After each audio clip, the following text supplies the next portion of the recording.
Continuamos cubriendo aspectos vinculados con el equilibrio ácido-base en solución acuosa. Nos vamos a enfocar ahora en los problemas asociados al cálculo de las concentraciones de las especies presentes en soluciones que contienen ácidos fuertes o bases fuertes. Comencemos explorando un problema concreto para introducir la mecánica de trabajo y reforzar los conceptos que hace falta. Calculemos la concentración de todas las especies presentes en una solución de ácido clorhídrico 0,1 molar. A temperatura ambiente, el cloruro de hidrógeno es una molécula covalente diatómica que existe como tal en fase gaseosa. Sin embargo, al entrar en contacto con agua, se disuelve y participa de un proceso ácido-base que involucra al solvente. El cloruro de hidrógeno en solución se porta como un ácido de Bronsted frente al agua, que funciona como el aceptor de protones, para dar lugar a la formación de aniones cloruro y de iones hidróneos. Los cloruros son la base conjugada del ácido clorhídrico presente en la solución al principio del proceso. Los iones hidróneos son el ácido conjugado del solvente. El proceso está tan favorecido desde el punto de vista termodinámico que para todos los fines prácticos la reacción ocurre en forma completa y todo el cloruro de hidrógeno que esté presente en el momento inicial en la solución se convierte cuantitativamente en cloruros. Para poder resolver situaciones como estas, conviene trabajar en forma sistemática, presentando toda la información con la que contamos, que nos permita establecer vínculos entre las concentraciones finales que alcance el sistema. ¿Sí? Empecemos por escribir las ecuaciones químicas involucradas. Por un lado, el comportamiento ácido-base del cloruro de hidrógeno frente al agua. Por el otro lado, la propia autodisociación del agua. Mirando estos dos procesos, es fácil reconocer que existen solamente tres concentraciones que tenemos que calcular para que quede completamente definida la situación final del problema. Contamos, como en todo problema en donde exista o donde aparezca la autodisociación del agua, con el valor de la constante de equilibrio asociado a ese proceso a 25 grados, kW, que vale 1 por 10 a la menos 14. Para poder resolver el problema, tenemos que plantear entonces dos ecuaciones más, encontrar dos vínculos más entre estas tres concentraciones que tenemos que calcular para poder plantear el sistema de ecuaciones que nos permita resolver todas las incógnitas. Para poder completar la información que necesitamos para resolver este tipo de problemas, vamos a recurrir a una herramienta realmente muy sencilla, que son los balances. Los balances no son otra cosa que ecuaciones o expresiones que nos permiten contar elementos de distintos tipos. Presentemos esta forma de trabajo con un ejemplo realmente trivial. Imaginemos que tenemos una colección de autos de color verde, de color azul, camiones. Nosotros nos podemos preguntar cosas como, por ejemplo, en este conjunto de vehículos, ¿cuál es el número total de ruedas que hay disponibles? Hay dos formas de hacer esto. Una posibilidad es venir y contar una por una las ruedas, 1, 2, 3, 4, 5, 6, 7, 8 y así pasar por todos los vehículos. La otra es plantear una expresión tan simple como la que está en esta primera ecuación, reconocer que cada uno de los vehículos que tenemos acá tiene 4 ruedas y simplemente evaluar cuánto vale el número de autos verdes, el número de autos azules, el número de camiones, multiplicar cada uno de esos números por 4, que es el número de ruedas que tiene cada vehículo, y sumar estos tres términos. Podríamos preguntarnos también cuántas puertas en total hay en esta población de vehículos. Acá tenemos que reconocer que tenemos vehículos de dos tipos en ese sentido. Tenemos autos verdes que tienen 2 puertas, tenemos autos azules que tienen 4 y también tenemos camiones que tienen 2 puertas de la misma manera que los vehículos verdes que contamos al principio. Cuando ponemos esto en forma de ecuación, nos aparecen los 3 términos asociados a los 3 tipos de vehículos que tenemos y aparecen factores multiplicativos que reconocen el número de puertas presentes en cada uno de los vehículos que estamos mirando. Podemos presentar balances de muchas cosas, podemos contar el número de espejos retrovisores que tenemos. En este caso, si miramos con detalle, veremos que los autos verdes parecen no tener por lo menos retrovisores externos. Sobre los internos no podemos opinar porque no vemos a través del parabrisas, así que contemos simplemente los externos y planteamos una ecuación como esta última. No hay nada de misterioso en esto, son formas o, si se quiere, son ecuaciones que reflejan estrategias sencillas para poder contar elementos. Pero ahora pensemos en estas ecuaciones de una forma un poco distinta. Supongamos que los datos con los que contamos son efectivamente el número total de ruedas que hay presentes acá, el número total de puertas y el número total de retrovisores, y que lo que desconocemos es el número de autos verdes, el número de autos azules y el número de camiones.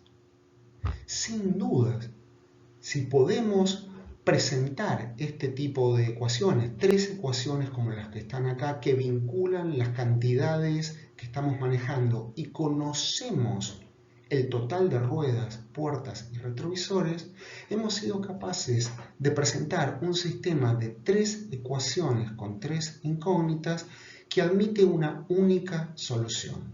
De manera tal que poder presentar los balances que aparecen del lado derecho, en los términos a la derecha de cada una de estas igualdades, y conocer a cuánto se igualan numéricamente esos balances, son una herramienta muy poderosa para poder establecer, en este caso en forma unívoca, cuál es la cantidad de cada uno de los vehículos.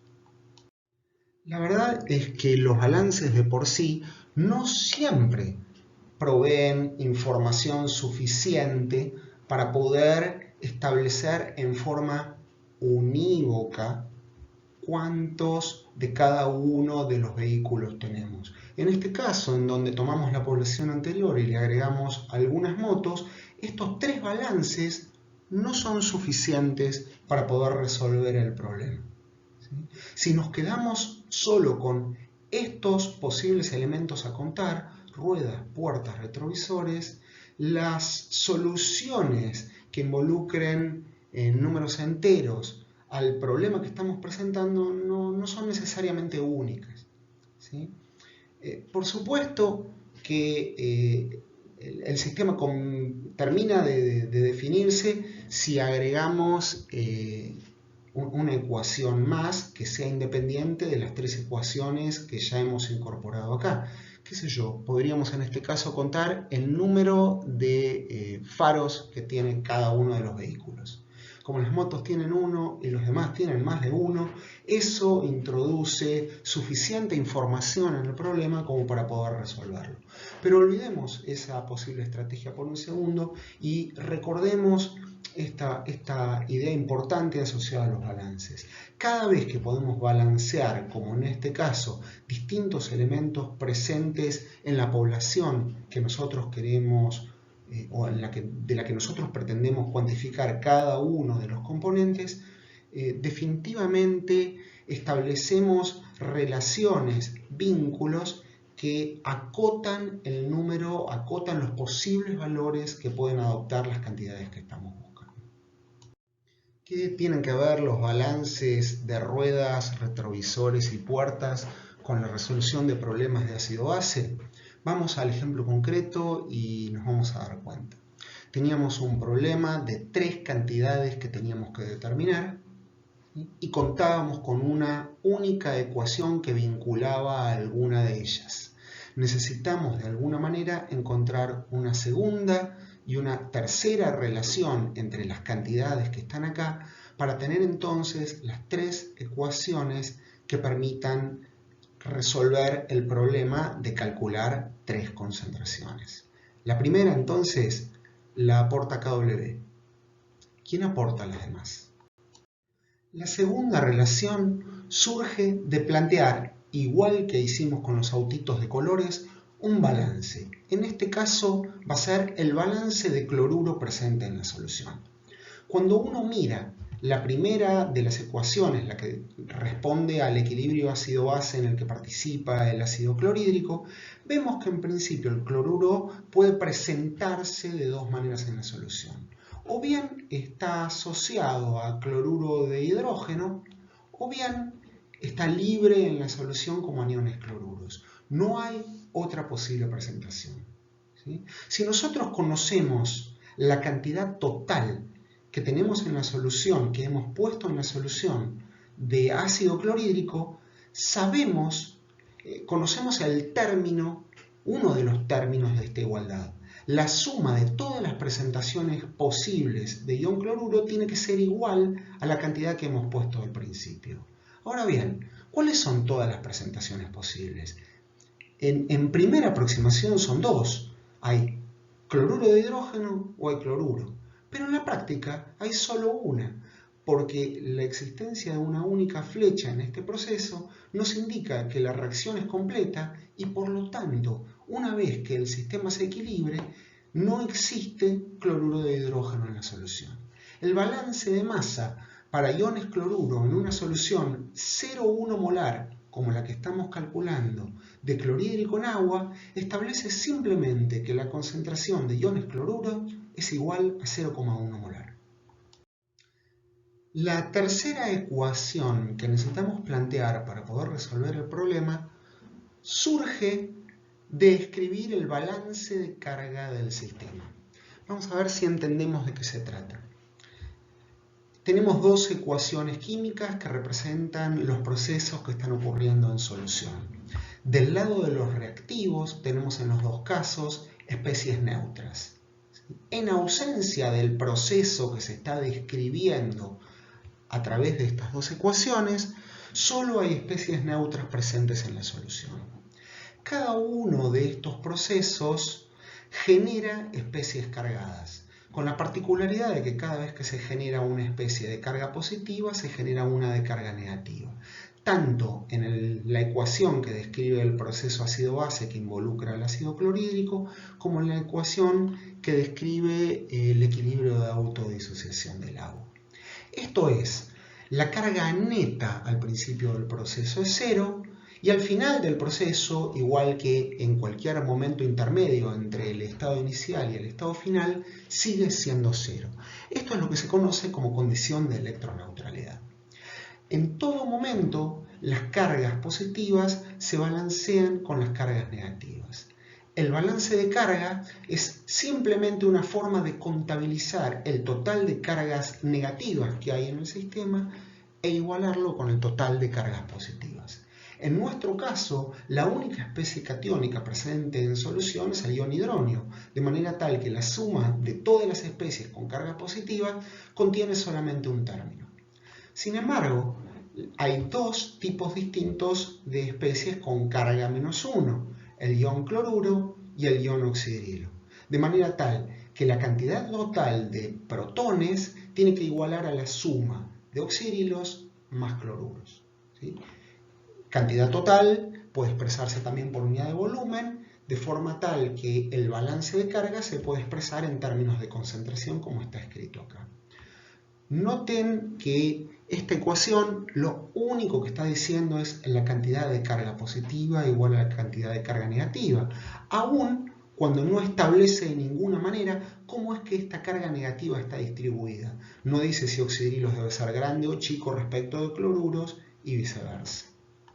Una vez planteados estos dos balances, el balance de masa de cloruro, el balance de carga del sistema, y complementados con la condición de equilibrio para la autoprotólisis del agua, contamos con las 3 ecuaciones que necesitamos para poder despejar las 3 concentraciones que ignoramos. Veamos cuál es la forma correcta de hacer este procedimiento. Existe más de una forma de resolver este sistema de 3 ecuaciones con 3 incógnitas que queda acá presentado en términos de las ecuaciones 1, 2 y 3. La primera alternativa de resolución es lo que vamos a llamar alternativa de fuerza bruta, ¿sí? El sistema de ecuaciones pasa a ser exactamente eso, un sistema de ecuaciones en donde las incógnitas no tienen en principio demasiado sentido físico sobre el cual preocuparnos. Es un problema matemático que involucra concentraciones de hidronios, oxidrilos y cloruros, pero bien podrían llamarse X y Z o adoptar cualquier otra nomenclatura. Podría no haber química involucrada en el proceso y simplemente podríamos estar preguntándonos cómo resolvemos este sistema de ecuaciones. Una posibilidad es la que sigue acá, pero definitivamente ustedes van a encontrar más de una. En este caso lo que hemos hecho es, haciendo uso del balance de cargas, despejamos oxidrilos en función de la concentración de protones. Esta expresión que hemos obtenido la reemplazamos en el balance de carga del sistema, esto es en la ecuación 3, y aprovechamos y al mismo tiempo reemplazamos el valor de cloruro por 0,1 molar, que es lo que establece la ecuación 2. Eso nos lleva a la expresión indicada aquí en la imagen. Esta expresión se puede reordenar para llegar a esta otra resaltada en este momento. Dice protones al cuadrado menos 0,1 por protones menos 10 a la menos 14 es igual a 0. Esto es, hemos convertido un problema de 3 ecuaciones con 3 incógnitas en un problema en el que necesitamos establecer cuáles son las dos raíces de un polinomio de grado 2. Ese es un problema que tiene solución algebraica. La resolución del problema nos lleva a dos posibles resultados. O bien hidronio vale 0,1 molar, o bien hidronio vale menos 10 a la menos 13 molar. ¿Sí? Recuperemos aquí la química del problema. La concentración negativa de iones hidronio no tiene ningún sentido. Las concentraciones pueden ser solamente números positivos o al sumo nulos, pero nunca pueden ser magnitudes negativas, de manera que la segunda raíz queda descartada por carecer de sentido. Retenemos la primera, protones o hidronios es 0,1 molar, y la ecuación 1, esto es Kw del agua, nos permite obtener sencillamente la concentración de oxidrilos. Tenemos entonces hidronios 0,1 molar, oxidrilos 10 a la menos 13 molar, y el balance de masa iones cloruro establece que cloruros es 0,1 molar. Hemos resuelto el problema de conocer las 3 concentraciones que entraban aquí en juego. La resolución que acabamos de mostrar en la imagen anterior es impecable desde el punto de vista matemático, pero no explota todo lo que puede explotar nuestro conocimiento de la solución. Por otra parte, la necesidad de tener que despejar de una expresión para empezar a sustituir en la siguiente puede empujarnos con relativa facilidad a cometer errores. No vamos a poder evitar este mecanismo de despejar, sustituir para volver a despejar en forma completa, pero sería de muchísima utilidad si pudiéramos simplificar el sistema de ecuaciones para tratar de minimizar las manipulaciones que hay que hacer y de esa manera minimizar la cantidad posible de errores. ¿Sí? Volvemos a plantear el sistema de ecuaciones, son estas 3 que están acá. La condición de equilibrio para la autoprotólisis del agua, esto es Kw, el balance de masa de cloruros, el balance de carga de la solución, y detengámonos un minuto a pensar a ver si podemos decir algo sobre alguno de los valores que están acá que nos simplifique la tarea. ¿Sí? Pensemos concretamente en cómo es que estamos construyendo esta solución. Nosotros tomamos agua ¿sí? En donde en ausencia de otros solutos no tiene por qué haber exceso de protones respecto de oxidrilos ni exceso de oxidrilos respecto de protones, y disolvemos en esta solución alguna cantidad de cloruro de hidrógeno que participa de un proceso que como consecuencia genera un aumento de iones hidronio en la solución.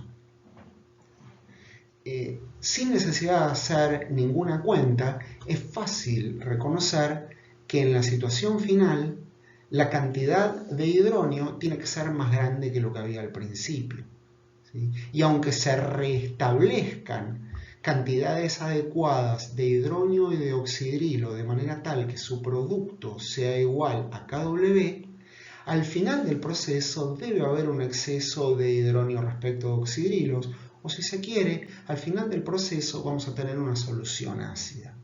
En esta solución ácida, sin duda, protones va a ser mayor que 10 a la menos 7 molar, que es la concentración que correspondería al agua pura, a la solución neutra, y consecuentemente oxidrilos tiene que ser menor que 10 a la menos 7. ¿Sí? ¿Cuánto? Estrictamente no lo tenemos claro. Pero supongamos por un rato que oxidrilos es muchísimo más chico que protones. En esas condiciones, nosotros podemos volver a mirar el balance de carga y leerlo de esta manera. Si protones es un número mucho más grande que oxidrilos, el balanceo de la carga aportado por los protones no puede estar centrado, focalizado esencialmente en los oxidrilos presentes en la solución. ¿Sí? La cantidad de protones presentes en la solución debe estar fundamentalmente compensada por la cantidad de cloruros que hay en la misma. O dicho de otra manera, nosotros por un rato podemos suponer que la cantidad de oxidrilos es despreciable en esta suma de distintos términos que hemos puesto acá, de manera tal que la ecuación 3 se convierte directamente en protones igual a cloruros. ¿Sí?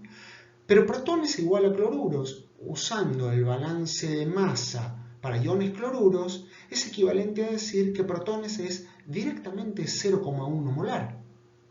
Y si protones es 0,1 molar, el uso de la ecuación 1, que involucra la expresión del cociente de reacción, que debe ser igual a la constante de equilibrio una vez que el sistema se equilibra, nos permite despejar la concentración de oxidrilos. En otras palabras, despreciar la concentración de oxidrilos ha permitido simplificar enormemente la resolución del problema y nos ha permitido llegar directamente y sin necesidad de pasar por una ecuación de grado 2 a la concentración de protones, oxidrilos y cloruros presentes en la solución. Conocidos estos datos, es trivial calcular el pH del medio, solamente debemos evaluar el menos logaritmo de la concentración de protones, pero nos queda un trabajo adicional que es verificar que la suposición que hicimos para poder resolver es razonable. Y efectivamente, el valor de oxidrilos que hemos encontrado, que es muchísimo más chico que la cantidad de protones presentes en la solución, justifica lo que hicimos para poder llegar a la resolución. Repasemos ahora qué es lo que hicimos entonces, aprovechando que ya conocemos los números. ¿Sí? El balance de carga establece que la cantidad total de iones hidróneos tiene que igualar a oxidrilos más cloruros, porque la carga positiva tiene que estar prolijamente balanceada por especies de carga negativa. Nosotros sabemos ahora cuánto vale la concentración de oxidrilos. Vale 10 a la menos 13 molar. Y sabemos cuánto vale la concentración de iones hidróneo. Vale 0,1 molar. ¿Sí? Cuando evaluamos el cociente entre oxidrilos e hidróneo, ¿sí?, nos encontramos con que esta relación conduce a un número increíblemente chico. Es 1 en 10 a la 14. ¿Sí? Si uno quiere mirarlo de otra manera, uno puede decir que protones es 10 a la 14 veces más grande. La concentración de protones es 10 a la 14 veces más grande que la concentración de oxidrilos. Nosotros vamos a utilizar como criterio para poder despreciar en una expresión como esta, esto es, en una expresión en la que existen distintos términos en sumas o en restas, vamos a poder despreciar alguno de los términos cuando entendemos que ese término es al menos 100 veces más chico que alguno de los otros términos que contribuyen al balance. Evaluemos una situación ligeramente distinta para poner a prueba esta forma de pensar el problema y ver qué limitaciones tiene. ¿Sí? De paso, una vez que terminamos las cuentas, es muy probable que esto nos enseñe algo sobre la química que está transcurriendo en la solución.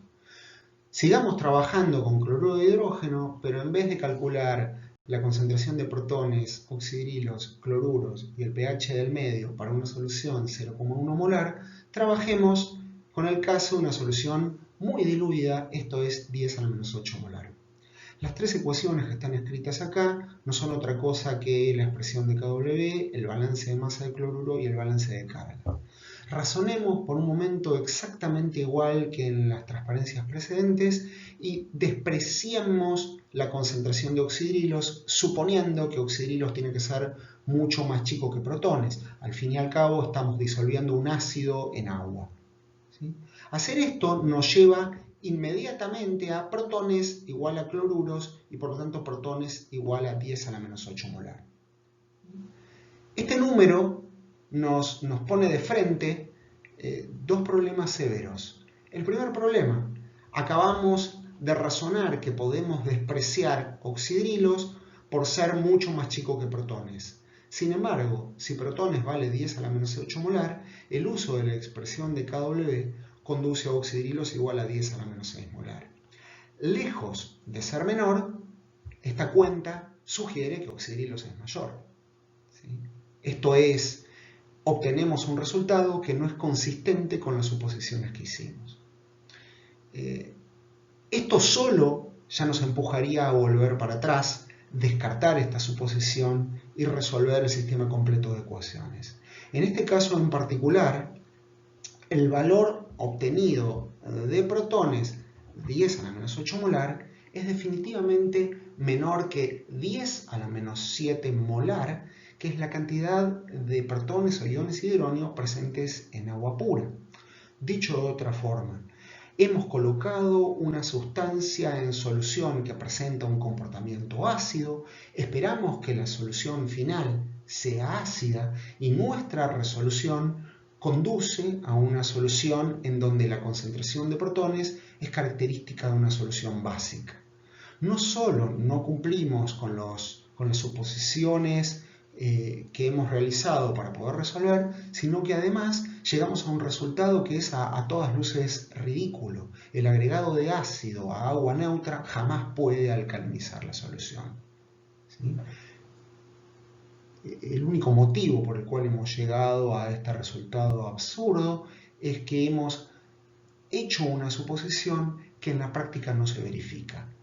¿Qué se hace en casos como estos? Simplemente se da un paso atrás y se resuelve el sistema original sin ninguno de los desprecios. Se traduce en volver a plantear el sistema de ecuaciones y encarar una resolución similar a la que llevamos a cabo cuando dijimos utilizar el método de fuerza bruta para resolver el problema del clorhídrico 0,1 molar. ¿Sí? Simplemente despejamos oxidrilos de la primera expresión, lo reemplazamos en el balance de carga, tomamos el valor de cloruro del balance de masa de cloruro y también lo reemplazamos en el balance de carga y después de algunas manipulaciones obtenemos un problema que se reduce a calcular las raíces de un polinomio de grado 2. Nuevamente tenemos dos raíces, una de ellas negativa y descartada inmediatamente porque no tiene ningún tipo de sentido físico. Obtenemos entonces la concentración de protones en la solución, 1,05 por 10 a la menos 7 molar, y el pH del medio que resulta igual a 6,98. No hay duda, acá no hay errores asociados a suposiciones, porque no hemos realizado ninguna. Lo único que hacemos es plantear vínculos entre las concentraciones que deben cumplirse en este caso. Lo que observamos, por supuesto, no debería llamarnos la atención. El pH final resultante de la disociación de un clorhídrico 0,10 a la menos 8 molar en agua es muy cercano al pH de una solución neutra, que recordemos que tenía que valer 7, como consecuencia de haber trabajado con una solución extremadamente diluida. Resolvimos hasta acá dos situaciones. En la primera calculamos la concentración de todas las especies en una solución relativamente concentrada de cloruro de hidrógeno. Colocarnos en la situación inicial en la cual la concentración de cloruro de hidrógeno es 0,1 molar conduce a una situación final en la cual la concentración de iones cloruro vale 0,1 molar, la concentración de iones hidróneo vale igual que la concentración de cloruro dentro de las aproximaciones realizadas y por lo tanto es 0,1 molar, y nos permite pensar el proceso en esa forma sencilla que nosotros conocemos para resolver estas situaciones desde incluso antes de cursar esta materia.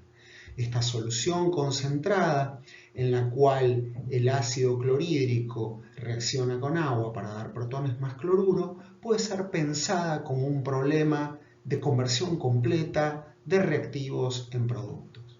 ¿Sí?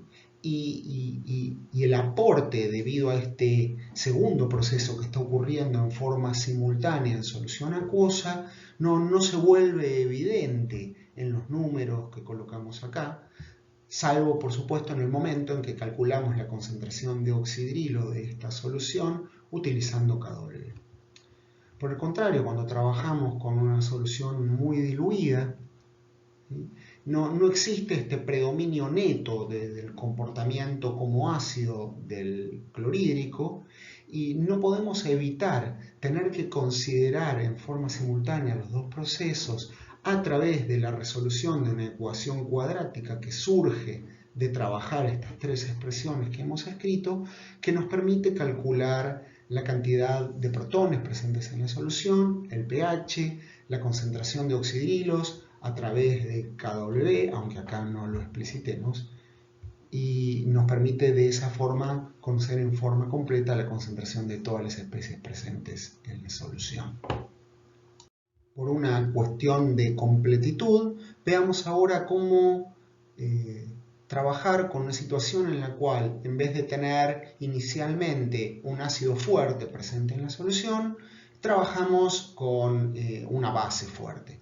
En nuestro caso será el hidróxido de sodio, que es un electrolito fuerte que en presencia de agua se disocia completamente para dar lugar a la formación de iones sodios y aniones oxidrilos. Nuevamente acá la resolución del problema involucra reconocer cuántas concentraciones vamos a necesitar conocer una vez que se alcance el equilibrio. No son más que tres: la concentración de iones sodio, la concentración de iones oxidrilo y la concentración de iones hidróneo.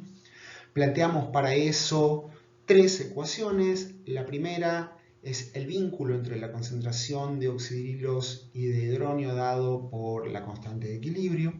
La segunda es el balance de masa de iones sodio. De vuelta, en este caso es una expresión simple. Todo el sodio presente en la solución está como sodio, como cationes sodio libre, porque el hidróxido de sodio es un electrolito fuerte y una vez alcanzado el equilibrio no queda nada remanente sin disociar.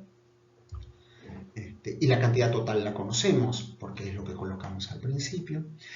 Y por último, nos resta plantear el balance de carga de la solución, esta idea de que desde el comienzo, en todo momento y por supuesto en la situación en la cual el proceso llega a la situación de equilibrio, se satisface la condición de electroneutralidad y por lo tanto la suma de las concentraciones de especies con carga positiva tiene que igualar a la suma de las concentraciones de especies con carga negativa. ¿Sí? De vuelta, en este caso podemos intentar una resolución por fuerza bruta, pero simplificaremos enormemente la tarea si reconocemos que el agregado o el aporte de oxidrilos producto de la primera reacción tiene que conducir, si la concentración es suficientemente alta, a una solución netamente alcalina, en donde la concentración de oxidrilos es mucho más grande que la concentración de hidróneos. Supongamos que esta situación es efectivamente la que está ocurriendo en la solución, despreciemos hidróneos en el balance de carga y esto nos lleva inmediatamente a que la concentración de oxidrilos iguala a la concentración de sodios, mientras que el balance de masa nos dice directamente que la concentración de sodios es 0,1 molar. Con esto tenemos resuelto el problema. Si sodios es 0,1 molar y oxidrilos es igual a sodios, oxidrilos es 0,1 molar.